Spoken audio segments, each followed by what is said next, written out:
but like I was on Twitter talking about the variance or invariance of the speed of light with some people and going back and forth. And I provided Dufour and Prunier and Ruyong Wang's experiment from 2004. And I was like, hey, look, it's not variable, or it's not showing variance, or it is showing variance depending on directionality and velocity of the rotating object or linear object, and or linearized motion. And anyways, this dude comes back with this experiment from 2015, some Nature article, and I start looking into it, and it used what was called error-weighted least squares regression, a statistical model, to account for daily fluctuations and seasonal changes, and to fit the relativistic model. So basically, it actually used a statistical model to make it match their they're refining their whole thing. So that was like a big light bulb moment for me, because I've been contemplating LIGO and what's actually going on there. And when I realized that these dudes literally sat there and measured variance in the speed of light right in front of their faces. They took the measurements, and then they said, "Oh, look at this! We didn't get any variance in the speed of light," because they used the regression model afterwards, and they patted each other on the back for it and published it. And it's just insane to me. So then I started looking into LIGO, and I realized, holy cow! It's like we always talk about abstraction layers, and how every time that their prediction model is wrong, their model's predictions are wrong, they put a new abstraction layer over it. And this is it in our faces, because it goes from just like a regression model like that to, for the gravitational waves at LIGO, they're using a whole neural network. It's called a convoluted neural network that has layers and layers of what's called matched filtering applied to it. So basically they literally call it noise. They call the data noise, and they used a sample set of noise to find a gravitation wave before they even used real data to find a gravitation wave. So they call it noise, and then they run it through. But what the convoluted neural network does, the convoluted part means that it pulls the data across multiple dimensions, and then they're allowed to they then go through and filter those different dimensions for data that matches what their model is looking for, essentially what they're looking for. And so so it goes through it's all sorts of, if you read into the specifics of what it's doing, it's just insane levels of filtering, to the point where I'm pretty sure that I could just take a reading of my fart, and they'd find, if their neural network had enough time with it, they would find a gravitational wave eventually. Isn't that what Alan said? Toby, if you farted in the general direction of a LIGO identifier, they'd be able to I measure said they'd find it in there, it. and then Alan said that the speed of light would change too, though. What's up, boys? It Yeah. just depends on how noisy the fart is. Does it though? No, That's it'll just be in the data, bro, in perpetuity, rippling in forever, always trending towards zero, but never finding it. But data, Deep filtering was only trained on noise from other events. Therefore, our results demonstrate the ability for CNN, which stands for convoluted neural networks, to automate convoluted, which is literally the point of convoluted. Yeah, isn't that hilarious? Needlessly redundant and self-serving iterative process. That's what we're gonna call it. Oh, here we go. We have a demo here of the. Oh yeah, we need access. Rip. Right from their paper, there was a thing to a demo showing the deep filtering of the GW 115 or 150914 can be found here. So it was going to show us like a rendition of what Toby's talking about, but we need access to see it. So, rip. We then tested the performance of deep filtering when a signal is superimposed with both a glitch and real LIGO noise. It's just what level of noise? What's the difference between real LIGO noise and a glitch, dog? How would they ever know? Dude, I think it's funny that they call their data noise. It's like, so here's what we're going to do. We don't have any data, but we're going to invent a convoluted, self-serving, self-iterative neural network that'll interpret this non-data. And from that non-data, we'll extract this data that matches our predefined model. And then we'll claim that this data corroborates our model later. Yep. It's unfalsifiable. And literally, we're going to name it our own convoluted, self-serving, fucking self-jerking data network. Dude, it literally calls it deep filtering. Like, holy shit. Isn't it deep filtering? And then it uses matched filtering as part of the deep filtering. Dude, all I needed to do was like have Alan go over that one example of the first gravitational wave they detected and just like the brief historicity around it and then what led up to it, and then you can watch like the actual stream and you're like, okay, all right, this is all for fucking funsies, right? This is not real. The search for All for gravitational funsies. wave signals in the data recorded by the detectors uses matched filtering. This compares the observed noisy data to predictions of signals from Einstein's general relativity. Matched filtering Truly. can pick out gravitational wave signals from noisy data in a way similar to how we can distinguish individual instruments in a piece of music. That's quite a stretch at the end there. That's From a piece of music, dude. So check this out. That's absurd. This is let me pull up. That's the wrong one. Where's my Schwarzschild metric at? So this is your boy, the Schwarzschild metric. So when they talk about like where are they getting these predictions at, dude? So the frequency change in light is extrapolated from this. Now, not this particular metric because this is the Schwarzschild metric, which only describes a stationary, which will only describe the influence of a stationary mass. Yo, Blaze, what's up? Is she echoing? Am I permanently on too? Just Blaze.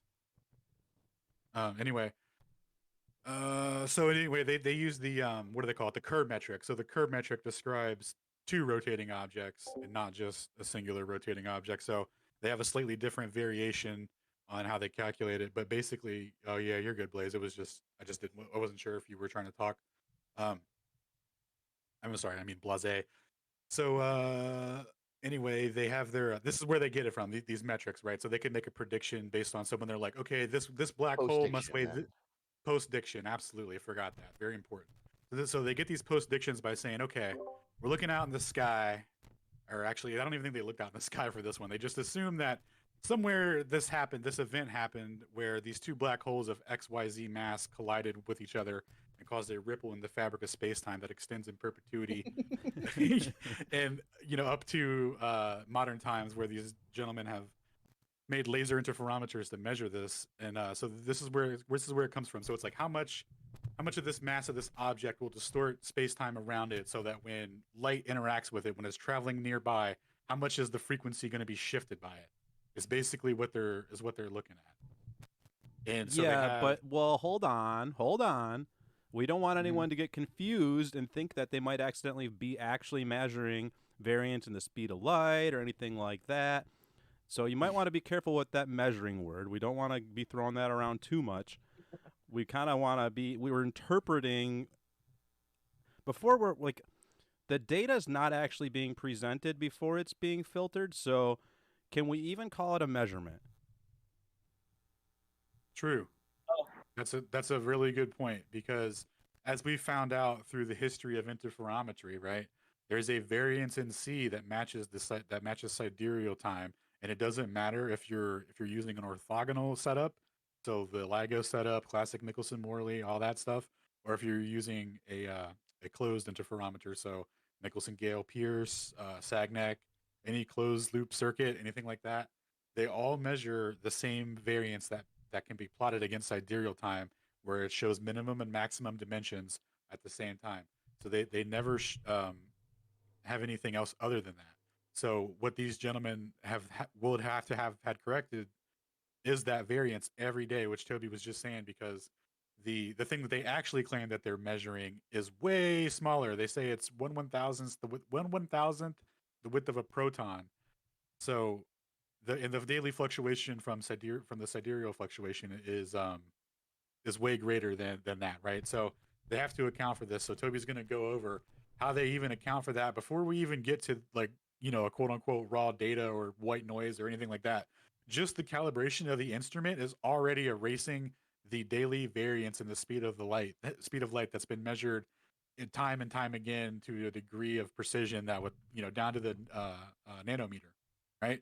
The small, like some of the smallest measurements that we could make, the most precision that we can get out of it.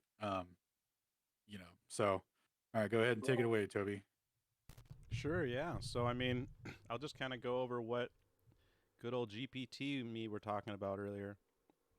So, in order to get your data through, or let's just imagine that you're a data set, right? Hi, I'm a data set from LIGO. Let's look at my journey. First, we're gonna go through the convolutional neural network. First, we're gonna go through the convolutional layers. These are the core building blocks of a CNN. They apply a number of filters to the input. Each filter activates certain features from the input, such as edges, textures, or more complex patterns in deeper layer. Or why don't I just share my screen? I was just about to ask you. You weren't going from memory then? No, this is GPT, man. So, each filter activates certain features from the input, such as edges, textures, or more complex patterns in deeper layers. So, going back to like they were talking about, so let me find where they explain what the convolutional part means. Yeah, I asked ChatGPT why the word convoluted is in its description of what it does in its neural network. So, I mean, this kind of explains it here. CNNs are particularly suited for visual recognition tasks because they can capture spatial hierarchies in data. So basically, since it's not looking at a real picture, so there's not really any objects to look at, and it's just noise, and just like a computer can't really compare, it's just basically running the data through multiple dimensions of approaches of like interpretations of the data is the way I basically interpret that. Spatial hierarchies. So it's just like different ways to extrapolate the noise. With different ways to apply the noise, you mean? Like the layers of CNN have neurons, which is I think it's so insane that they use that word. Arranged in 3 dimensions: width, height, and depth. Neurons in a layer will only be connected to a small region of the layer preceding it, which helps the blah, blah, blah. Anyways, let's go back to the layers. So first, we're going to highlight edges, textures, or more complex patterns that match our model. Then we're going to hit the ReLU layer, and that's going to introduce nonlinearity into the model, because obviously you got to have that, right? How else are you going to find your gravitational waves? Don't forget, we're doing experiments here. This is data from an experiment. Allowing it to learn more complex patterns. You got to do that to do an experiment. Pooling layers. These layers reduce the spatial dimensions. So we just got in, we made all these dimensions. We picked out the parts of them that we liked, the patterns that made sense for us, right? These kind of match. And then now we're going to go back through and we're going to reduce the spatial dimensions of the input volume for the next convolutional layer. So basically, this is throwing bad data out, right? Let's get rid of that noise. To help decrease the computational load. Yeah, because why would you want a bunch of noise in your computational load? You just want to know specifically what matches your relativistic predictions. You don't want to see anything that says like, hey, light's constant or light's not constant. Just this noise, not that noise, you mean? Yeah. We're very selective about our choice of noise. Like the maximum element of the region of the feature. It's just selection after selection after selection. Like it's like, how are you even in relation to the original data set once you get through all this? So, I mean, so we're just in the pooling layers, which was just throwing a bunch of stuff out. And then now we hit the fully connected layers. These layers are typically placed near the end of the CNN architectures before classification based on the features extracted by the convolutional layers. So I'm assuming that they then use that to even do more correlation based on those classifications to match their model. Then normalization layers such as batch normalization can be used to normalize the inputs of each.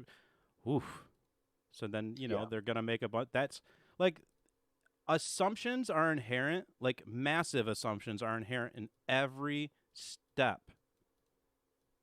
Like every step. This is supposed to be experimental data, and it's going through this many layers of filtering. filtering. It's more like refinement. They're taking this unrefined chaos data, they're refining it through multitudes of predefined filters and subsequent like iterative networks where each node assumptively like makes some sort of tested derivation. Is this like what we want it to be? And then at the end they're left with only the noise that matches their predefined model. As you were going through it, I couldn't help but be reminded of like the geodesic surveyor debate on the main surveyor debate, and how he was like, well, here's what we do: we make measurements, and measurements that don't agree with the sphere, we throw those away, and then we take the measurements that agree with the sphere and we average them together. You're like, okay, but Well, what so would happen? Like, you know what I mean? the insane thing to me here is like, with that, at least we're still using equations, you know. So we at least have like they have a formula that they can point to and be like, hey, and we can at least be like, hey, what's happening with that? We can point to their formula and say, what is the mechanism of this formula, right? But when you're using like filtering like this on layers upon layers upon layers of filtering, like you're just detaching yourself from any actual assertion of reality every single step of the way. It's like like at least with that we can try to falsify it and say, hey, you know, that's just kinematics. But with this, it's like it's way beyond that, because it's like kinematics with the assumption that the machines will eventually find the answer, like the real truth answer. And we never have to change our assumptions. The computer will figure it out for us.